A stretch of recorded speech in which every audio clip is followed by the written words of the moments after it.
Approche de la cité céleste. Omraam Mikhaïl Ivanov. Chapitre 7. Les 24 vieillards et les 4 animaux saints. Ouvrez les guillemets. Après cela, je regardai, et voici, une porte était ouverte dans le ciel. La première voix que j'avais entendue, comme le son d'une trompette, et qui me parlait, dit « Monte ici, et je te ferai voir ce qui doit arriver dans la suite. » Aussitôt je fus ravi en esprit. Et voici, il y avait un trône dans le ciel, et sur ce trône quelqu'un était assis. Celui qui était assis avait l'aspect d'une pierre de jaspe et de sardoine, et le trône était environné d'un arc-en-ciel semblable à de l'émeraude. Autour du trône je vis 24 trônes. Et sur ces trônes, 24 vieillards assis, revêtus de vêtements blancs, et sur leurs têtes des couronnes d'or. Du trône sortent des éclairs, des voix et des coups de tonnerre. Devant le trône brûlent 7 lampes ardentes, qui sont les 7 esprits de Dieu. Il y a encore devant le trône comme une mer de verre semblable à du cristal.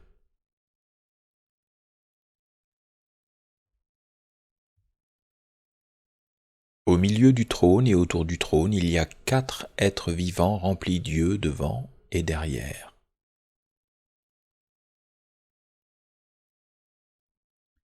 Le premier être vivant est semblable à un lion, le second être vivant est semblable à un taureau, le troisième être vivant a la face d'un homme et le quatrième être vivant est semblable à un aigle qui vole. Les 4 êtres vivants ont chacun 6 ailes, et ils sont remplis d'yeux tout autour et au-dedans. Ils ne cessent de dire jour et nuit, Saint, Saint, Saint est le Seigneur Dieu, le Tout-Puissant, qui était, qui est et qui vient. Fermez les guillemets. Apocalypse 4, 1, 9. Cette vision des 24 vieillards assis sur des trônes et des 4 êtres vivants, les 4 animaux saints, ne peut être comprise que si l'on connaît l'arbre kabbalistique de la vie, l'arbre séphirotique. Une porte s'est ouverte dans le ciel et la voix qui s'est déjà adressée à Saint Jean lui dit maintenant « Monte !» La description qu'il fait des 24 vieillards révèle qu'il s'est élevé jusqu'à la 3e séphira, Bina, à laquelle est attaché l'ordre angélique des Aralim, que la religion chrétienne nomme justement les trônes. Puis il voit les 4 animaux saints, et là, la description qu'il fait indique qu'il a accédé à la 1re séphira, Kéter, à laquelle est attaché l'ordre angélique des séraphins, les Hayot HaKodesh. C'est donc jusqu'aux régions les plus sublimes de la création que Saint Jean a été ravi en esprit. Les 24 vieillards et les 4 animaux saints se tiennent devant le trône de Dieu pour le célébrer et chanter sa louange. Mais Dieu lui-même, Saint Jean ne le décrit pas et ne le nomme pas. Il dit seulement « Je vis un trône dressé dans le ciel et sur ce trône quelqu'un était assis. » Celui qui était assis avait l'éclat d'une pierre de jaspe et de sardoine.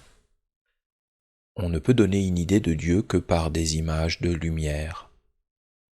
Du trône sortent des éclairs et 7 lampes ardentes brûlent devant lui, 7 lampes qui sont les 7 esprits de Dieu. On retrouve cette image dans le Zohar, où il est dit, ouvrez les guillemets, 7 lumières il y a dans le Très-Haut, et c'est là qu'habite l'Ancien des Anciens, le mystérieux des mystérieux, le caché des cachés, Ein Sof. Fermez les guillemets. Ein Sof, c'est-à-dire sans fin, sans limite, ou Ein Sof Aur, c'est-à-dire lumière sans fin, est le nom que les kabbalistes donnent à l'absolu, à la quintessence la plus sublime de la divinité, et les 7 esprits sont les 7 lumières, rouge, orange, jaune, vert, bleu, indigo et violet. Car les couleurs de la lumière analysées par le prisme ont une valeur symbolique. Elles représentent la première différenciation de la lumière primordiale, Dieu. C'est parce que la lumière se décompose en 7 couleurs que le 7 est le nombre de la totalité, et on retrouve souvent ce nombre dans l'Apocalypse. Les 7 églises, les 7 sceaux, les 7 chandeliers, les 7 étoiles. Les 24 vieillards qui sont assis devant le trône de Dieu sont vêtus de vêtements blancs et portent des couronnes d'or sur la tête. Les vêtements blancs, comme les couronnes d'or, sont des symboles de la lumière spirituelle qui émane de ces entités sublimes. Le vêtement blanc, c'est le corps glorieux. Quant à la couronne, dans la mesure où elle est un objet placé au-dessus de la tête, elle désigne une matière subtile qui n'est plus le corps physique, la tête elle-même, mais une émanation de l'esprit, de sa sagesse, de sa toute-puissance. Cette couronne est d'or, et l'or, d'après la symbolique spirituelle, n'est rien d'autre que de la lumière condensée.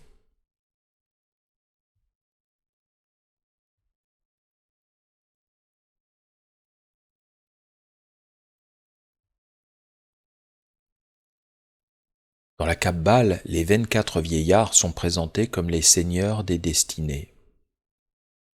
Rien de ce que font les humains ne leur échappe, aucun acte, aucun sentiment, aucune pensée. Aussi ont-ils pour fonction de récompenser ou de punir les créatures selon leur mérite. La destinée d'un être après sa mort ou dans une prochaine vie dépend de leurs décrets, et ces décrets sont sans appel. C'est pourquoi ce sont les 24 vieillards qui, dans un autre passage, disent à Dieu, ouvrez les guillemets, « Nous te rendons grâce, Seigneur Dieu Tout-Puissant, qui est et qui était, de ce que tu as saisi ta grande puissance et pris possession de ton règne. Les nations se sont révoltées et ta colère est venue. Et le temps est venu de juger les morts, de récompenser tes serviteurs, les prophètes, les saints et ceux qui craignent ton nom, les petits et les grands, et de détruire ceux qui détruisent la terre. » Fermez les guillemets. Quant aux 4 animaux saints qui demeurent dans la séphira Kéter, ce sont les 4 principes de la matière. Dieu l'absolu est une entité inconcevable, insaisissable. Il n'est possible d'avoir une idée de lui qu'à travers sa manifestation. Et la manifestation de Dieu, c'est la matière qu'il a fait sortir de lui-même, car la matière est d'origine divine. Et à ce degré de pureté et de subtilité, elle est inconnaissable, inconcevable, car elle ne fait qu'un avec l'esprit.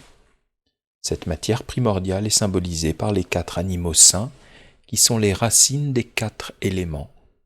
Le taureau représente la terre, l'aigle l'eau, l'homme l'air et le lion le feu.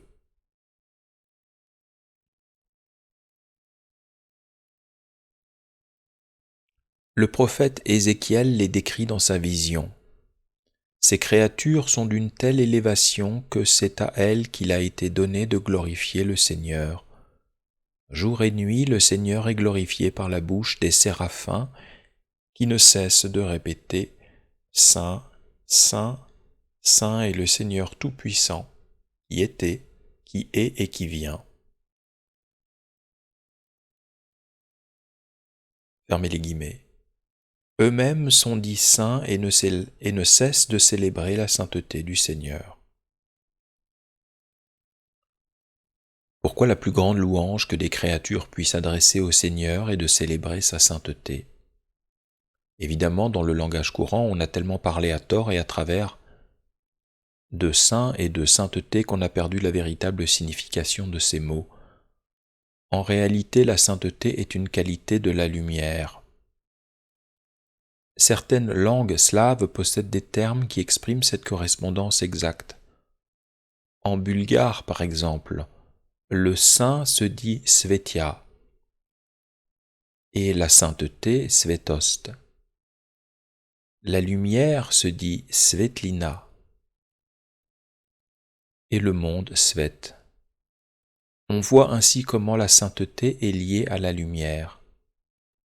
La sainteté est donc par excellence la qualité de Dieu parce qu'il est pure lumière et que c'est par la lumière qu'il a créé le monde. Et si un être humain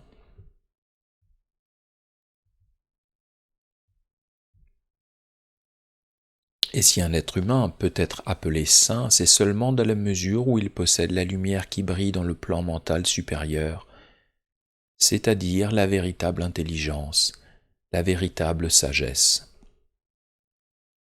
Les 4 animaux saints représentent donc les 4 éléments. Mais il ne faut pas les confondre avec les 4 éléments qui constituent notre univers. Ils sont au-delà de ce que nous pouvons percevoir par nos 5 sens ou par les appareils les plus perfectionnés.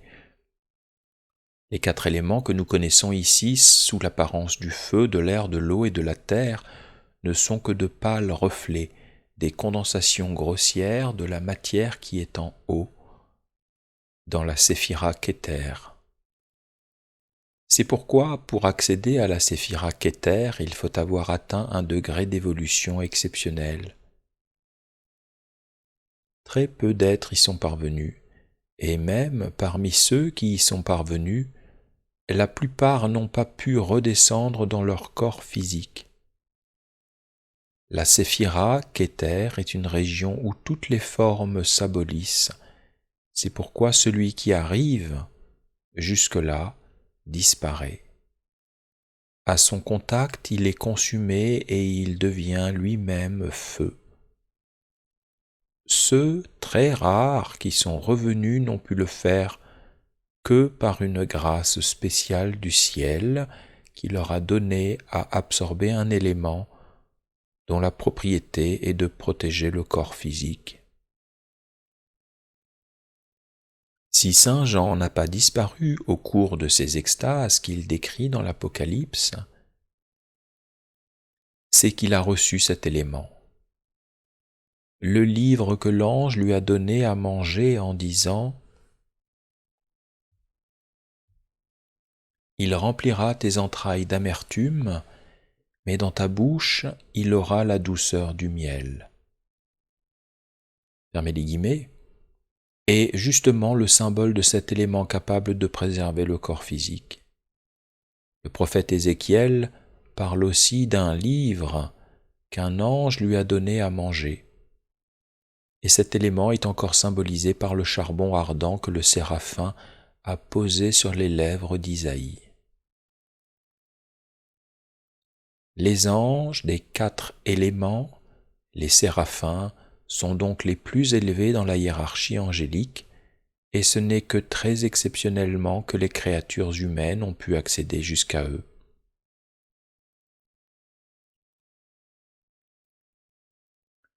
C'est pourquoi quand nous nous adressons à l'ange de l'air, à l'ange de l'eau, à l'ange du feu ou à l'ange de la terre, nous ne pouvons toucher que les entités lumineuses qui dirigent cette eau, ce vent, ce feu, cette terre physique que nous connaissons. Il ne faut pas confondre les anges qui président aux 4 éléments de notre monde physique avec les 4 grands anges qui sont les principes de la matière. Le feu que nous connaissons n'est pas le véritable feu. Le feu, l'air, l'eau et la terre, véritables, sont en haut, et s'il arrive qu'ils agissent sur la terre, c'est au travers d'entités intermédiaires auxquelles ils commandent.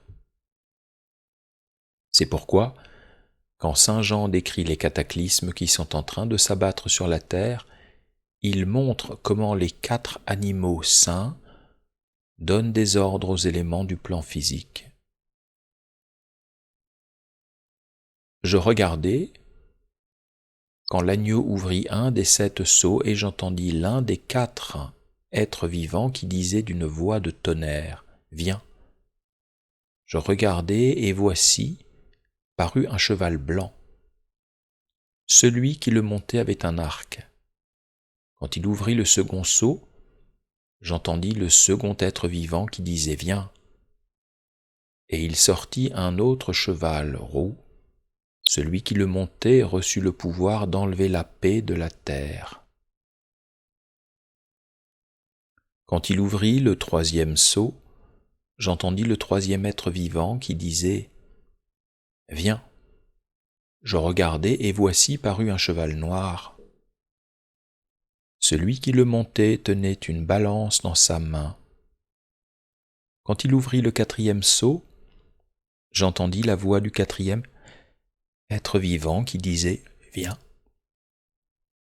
Je regardai et voici parut un cheval d'une couleur pâle. Celui qui le montait se nommait la mort et le séjour des morts l'accompagnait.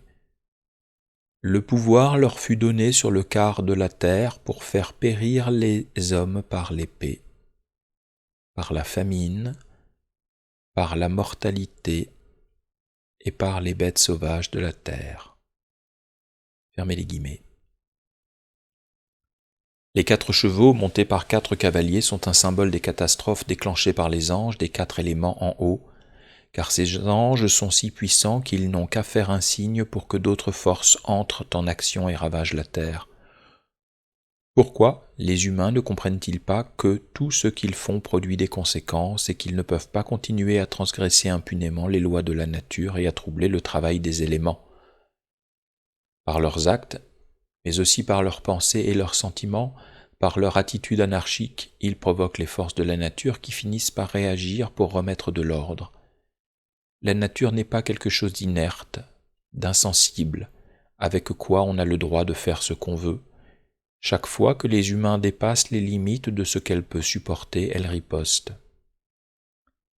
Mais ce que je vous dis là pour la terre est vrai aussi pour chaque individu. Si vous ne savez pas entretenir de bonnes relations avec les 4 éléments en vous, avec la terre, le corps, avec l'eau, le cœur, avec l'air, l'intellect, et avec le feu, l'âme, l'esprit, vous aurez à traverser de grandes épreuves. Je vous ai donné des méthodes pour travailler avec les 4 éléments, tâchez de les trouver et de les appliquer. Habituez-vous à vous lier aux anges des 4 éléments et vous sentirez que vous entrez enfin dans la splendeur de l'harmonie.